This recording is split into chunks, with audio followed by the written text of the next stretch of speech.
Voyagez autour de l'île Jésus, parcourez ses rivages et découvrez le barrage hydroélectrique de la rivière des Prairies.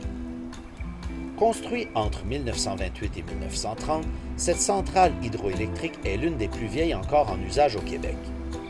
Bâtie par la firme d'architectes Shorey et Ritchie sur la rivière des Prairies, elle utilise la force motrice de l'eau pour fabriquer de l'électricité. En effet, la rivière des Prairies possède une force de l'eau impressionnante qui a permis, avant le 20e siècle, la construction de plusieurs moulins à farine et à scie. Pendant des siècles, malgré les rapides tumultueux, la rivière des Prairies sert de voie navigable et constitue un passage pour les draveurs et leurs trains de billots de bois. C'est vers 1910 que germe l'idée d'utiliser le courant de la rivière des Prairies pour produire de l'électricité. Malgré l'opposition des municipalités et de plusieurs riverains qui craignent les inondations, la hausse de la pollution et la modification de la navigation, la Montreal Island Power Corporation décide d'aller de l'avant avec son projet. En 1923, la filière de la Montreal Light, Eaton Power, obtient l'accord du gouvernement provincial pour construire la centrale.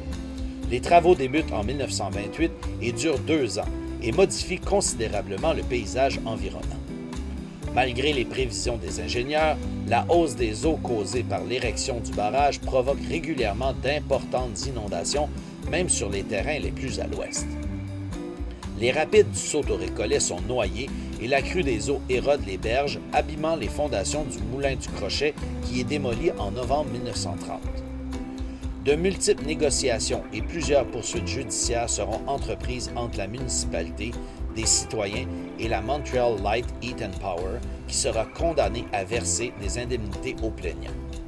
Ces tensions reflètent les nombreux désaccords entre les riverains et les compagnies d'électricité qui se multiplient à travers le Québec et qui mèneront à la nationalisation de l'hydroélectricité ainsi qu'à la création d'Hydro-Québec en 1944. D'inspiration art déco, l'architecture du bâtiment central est symétrique et épurée. Il mesure 220 mètres de long et est bâti en béton, en acier et en briques rouges.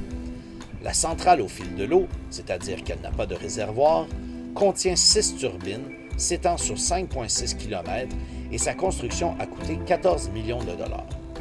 En 1977, elle ouvre ses portes aux visiteurs. Aujourd'hui, la centrale de la rivière des Prairies peut produire jusqu'à 45 000 kW et fournir de l'électricité à tous les résidents de la ville de Laval.